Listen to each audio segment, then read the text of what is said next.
Sen yaratgan olamu inson go'zal, sen yuborgan Mustafa Qur'on go'zal, sen buyurgan har amal iymon go'zal, ruhlari ichra sunganing vijdon go'zal.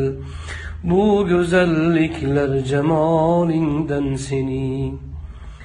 Har ishing, har so'zu ahkoming buyuk, hem jazoing hamda inoming buyuk.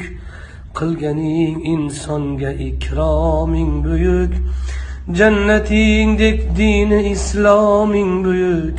Bu buyukliklar jalolingdan sening.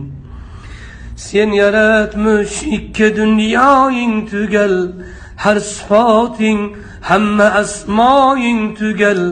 Barcha manglaylarda imloing tugal, dillar ichra chekkan imzoing tugal. Bu tugalliklar kamolingdan sening.